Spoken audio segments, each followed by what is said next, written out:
Okay, Sandeep, take over, please. Sandeep Padhya. Yes, yes. Thank you. Yeah. Thank you, Anand. Hello, everyone. I'm Sandeep Padhye, founder and director of GMG. So on behalf of GMG, I welcome you all to this third and the final in this webinar series on the topic of the fortune at the bottom of the pyramid. It was indeed a privilege to host Deepa Prahalad Abhyankar, who took us through the personal experiences and lessons from Dr. C.K. Prahalad's life as a global management thinker. His initial work, his contribution to the world of corporate governance, and his passion towards art, and of course, the concept of BOP. So, in the second episode, we met some brilliant entrepreneurs who are really working on some grassroots innovations which are changing the lives of the people at the bottom of the pyramid. So, their stories are very inspiring, and we got numerous calls after the session on how they enjoyed the learnings and got inspired. So, here we are at the third and the final leg. And what a lineup of speakers we have today. We will be hearing from Deepa on what makes her continue to do and carry her father's legacy. And we have prominent marketing strategist Abhyankar, who will express her views on what works has been done so far today and what more can be done, and any tips she wants to give to us. And yes, last but the most coveted part of this session will be from Dr. Mashilkar. Little did we know when we last privileged us by being a chief guest on our last anniversary on 1st August and spoke about Gandhian engineering, that we at GMG will be able to carry forward the torch he lit hearts, be it the suction program, be it the innovation academy, or the teach to teach program we have started. We have tried to take some actions on the word of his wisdom, but we are now honored to host him again today, just a year later, on what will be a great tribute to his friend, Professor C.K. Prahalad, and listen to his ideas once again and get inspired to take some more concrete action and take this legacy forward. So with that now, I hand over this reins to Deepa, who will talk about what she felt over the past 2 weeks and how we can take this journey forward. Deepa, over to you. Thank you so much. And before I begin, I would just like to really thank GMG for this opportunity and give our, sincere thank you to Dr. Mashelkar and Professor Bijapurkar, who have been such close friends and supporters of the family for many years. It's really a privilege to be here. And I have to say, before I begin, that I became introduced to the Marathi community through marriage, of course, but I couldn't have had a warmer welcome, both here and in India. So it's really an honor to be able to speak with all of you, and I'm so thankful for the privilege. So let me just quickly get started by sharing my presentation. I think my husband will be sharing it on his screen, so I just want to make sure that it is visible to all of you. Yeah. It is visible. Please carry on. Okay. These arrows are shown? Yeah. Okay. Here, just. Okay. So, this was an idea that had a huge amount of impact, although it was a very rough uphill battle to get it into the public domain. When the Harvard Business Review looked at ideas that had changed the world, they collected a series of charts, and this was one of them. It was actually debuted in a soft form in an article called The End of Corporate Imperialism, talking about how markets in Brazil, India, and China, and other emerging markets would become the next phase and arena for competition if multinationals would awaken to this opportunity. And when I started looking back, I saw that, some of the threads of this frame of thought came back very, very long ago. When my father was first job at 19 years old in Union Carbide, at that time, gloves were given to workers on the basis of seniority. And he looked at what he saw as suffering among some of the workers and suggested to his manager that gloves be given on the basis of who handled the most dangerous chemicals. And with that, his boss was so impressed that he began mentoring him and sharing with him some of the latest management thinking. And it was a few short years later that the Indian Institute of Management first opened up.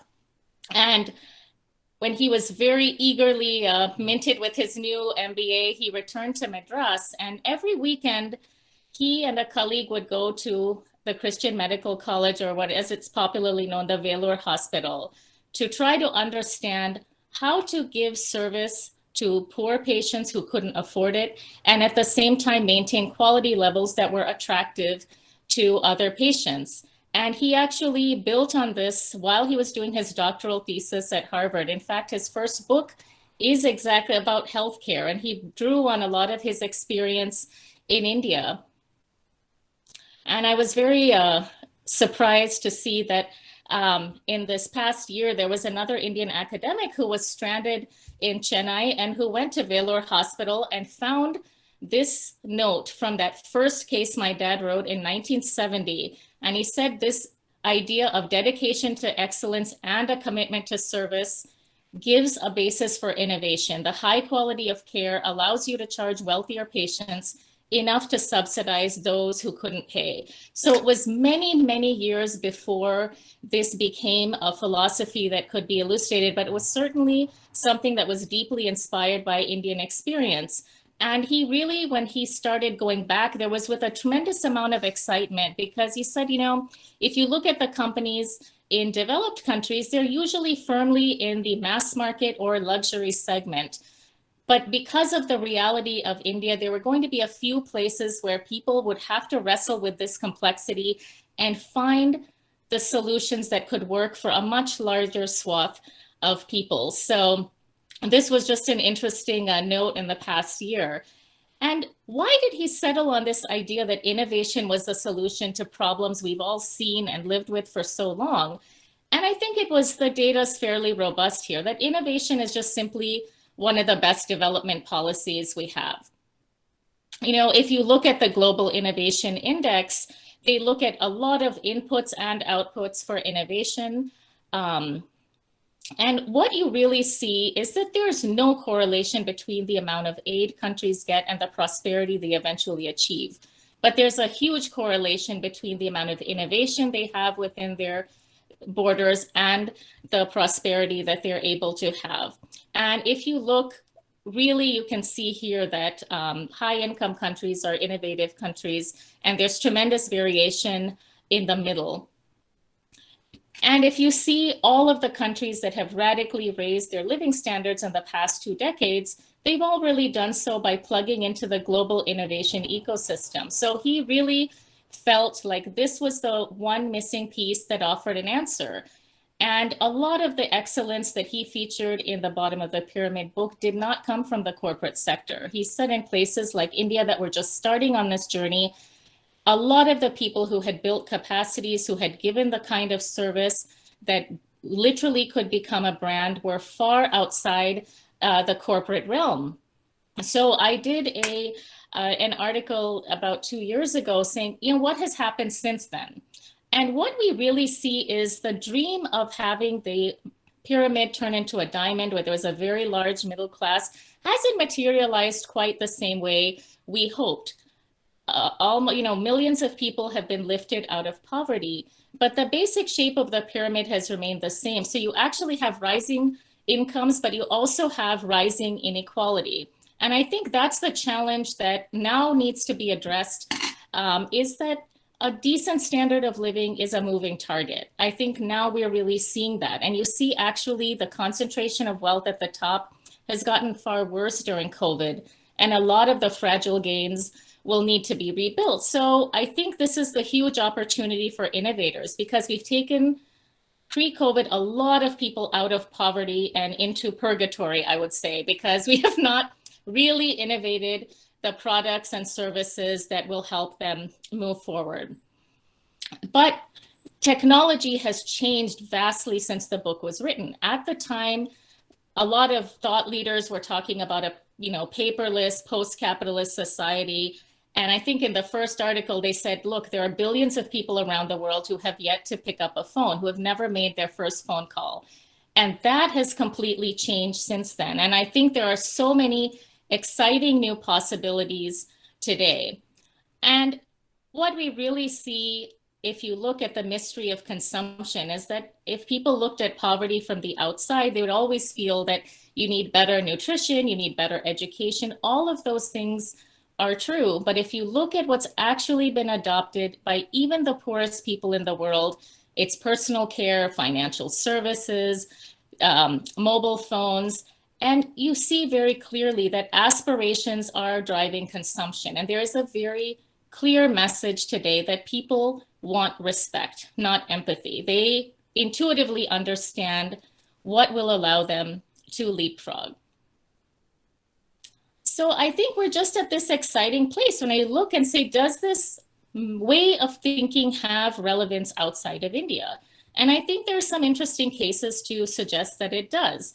If you look at a company like Dry Bar, started by a female entrepreneur, she basically looked at how the beauty industry in the United States is organized and said, you need 1,500 hours of practical work to become a barber. There's very strict licensing agreements. Actually, it's almost 3 times the training it takes than it does to become a police officer in some states. So they said, how is this possible? So what she simply did was created a salon system that does not have any hair cutting or any hair coloring. You basically go in, you have 4 different hairstyles, and you can walk in, have your hair washed and blow dried in this variety of styles. And talented stylists come in and rent a chair so they can operate in a professional environment. This became such a huge hit. This became $100 million business in 6 years. And it was just acquired 2 years ago. And what was really interesting is that they began with the service and migrated into product. So they actually started with their customer data was collected. Now they have all the information of what people's complaints are, what their struggles are with styling their hair themselves. So they've created a $300 blow dryer, products to extend the life of this. And I think this is very interesting for countries like India, where we've had kind of our development processes worked very differently from other nations, where we've actually made our mark in services first. This is an interesting case study of what is possible in so many different industries.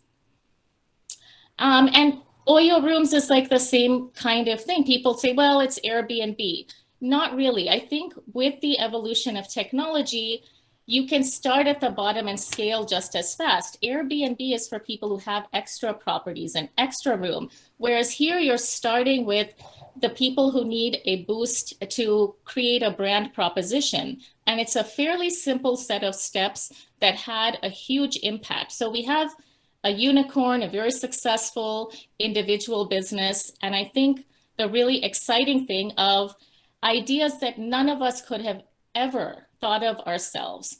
So this gentleman is a refugee from South Sudan who went to Uganda with his mother and found he had a love of computers on a broken down laptop in the refugee camp. And today he's at MIT. And what he has done is created a fully immersive video game to teach people what the struggles of refugees and displaced people are. And his mother is the protagonist in this game. All the in-app purchases go to support causes that will aid refugees with clean water, with nutrition, and with health. And he's actually now poised to develop several other things. And the small rundown laptop that his mother struggled to save and buy is in a glass display case in his home. So I think this is a really interesting example of the empowerment that was kind of thought about 20 years ago, but is possible today. And this is my favorite. So just during COVID, we have Apli Aji, who is, her name is Suman Damane. She's a 70-year-old grandmother, and her grandson told her, nobody cooks like you, Aji. So they started making little videos of traditional Marathi cuisine, but they took off, and she is now a YouTube Creator Awardee. And this woman is on fire. I discovered her in a Better India story a few months ago. I've already had to update how many subscribers she has about 5 times. When I first heard about her, she had 4,000 subscribers. Today, she has 1.1 million. And she uploads at least 3 videos every week. And now she's breaking out of traditional Marathi cuisine. What's interesting is that the people who watched her videos said, we're not finding the spice mixes that you describe.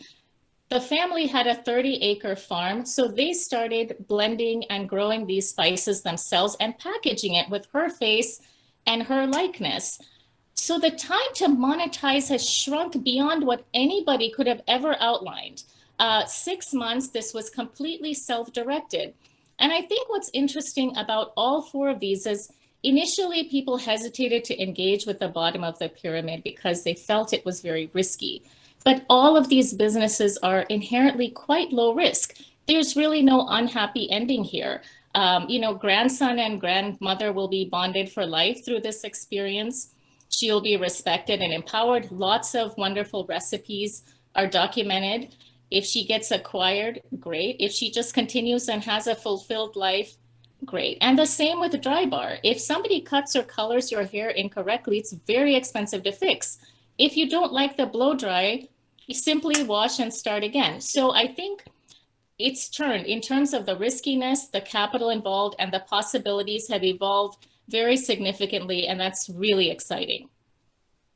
And I think this is the most important thing, is that inequality is a global conversation today. It's not something that is restricted to emerging markets. And if you look at what is required to design for those environments, it's very similar and maps quite well with the needs of mature markets. So lower cost, very appealing to elderly, fixed income, ease of use, students, new consumers, the eco-conscious, like the sustainability required to develop for emerging markets. And scale is a huge issue. There is a problem with unemployment and lack of mobility around the world. So I think that solving some of these problems will guarantee you a global market today in a way that perhaps wasn't true 20 years ago. So we can skip that one. And I think the most important point that my father understood perhaps very early on is that innovation itself brings about social transformation, even in countries as historically open and tolerant as the United States. These were the signs, until 1965. It would be nice to say that this was a blip in history, but unfortunately it wasn't. It was 1776 for the Declaration of Independence and a 190-year journey before these signs came down. And I think, sometimes when I think about it, these came down less than a decade before my parents left to come here with, $8 per head. So I think the luxury of being outside of India and the environment for so long is understood that a lot of the issues that are facing these types of environments are parts of a journey, but they're not destiny, they're not character flaws. There are things that we can address with concerted effort. And I think he also understood that with fewer institutions to guide the process, business leaders were going to really have to help be the people to create the connections today. It would be nice if we all magically discovered common ground, but unfortunately, a lot of times that needs to be created. And I think shared goods and shared services really help to create the space for shared experiences and conversation. And that leads almost organically to a very different set of signs popping up, saying, take care of the handicapped, worry about what happens to the planet. Here's the multi-faith prayer room. These transitions don't happen overnight, but innovation helps bring them along the way. And that's why he believes so strongly in the role of entrepreneurs. And I think the moment that the value of this all became abundantly clear to me was in 2013. I was invited to go to Medellin, Colombia to speak to the Inter-American Development Bank. And of course, I had heard about Jaipur Foot from my parents, who were really, so touched by their experience there. I got an email saying, your father's book inspired a group of us to start a Jaipur Foot in Colombia, and we'd love to have you come visit. And I did. And what I saw there was pretty amazing. Everybody who's fitted with a prosthetic leg in the Colombian hospital leaves behind what they had actually struggled with. And you can see they have two huge walls of very simple to very sophisticated pieces of engineering on display. And they have one where this man has written his wife's name because he said, she gave me the strength to go on when I lost my leg. You can see that there's one that's a child size. And you realize, I think, to that resilience that my father always believed was there, that he always tried to help us see, became so visible in that moment. And there was this young boy there who just reminded me of my own son in some ways because of his smile, and his grandmother was there with him. And both these children have prosthetic legs. And the doctor said, you know, we got this idea for the foot hospital from Deepa's father. And she hugged me and she said, I don't know who your father is, but I will pray for your father. Thank you, because you've made it possible for me to raise this boy. And I know that Mr. Mehta, who is the head of Jaipur Foot, is here today, but in this case, we only shared the story. They have done all the work. And that really made me think that if this was the power of simply sharing a story, the concerted effort we put through innovating new solutions can have a much larger impact than we even know. And so I go back to the last interview with Strategy and Business that my father spoke about. Was published shortly after he passed away. And he was reflecting on his work and what the common threads were. And he said, all along, I've been struggling with the same question in all my work. What makes societies work? And he ended by saying, if I had to characterize my deepest belief, it's in the centrality of the individual. And I think that is something we should all remember as we look at new technologies, new possibilities, that the person at the center was always top of mind, and it should remain top of ours. But thank all of you for this privilege, and I wish all of you the very best in all your efforts.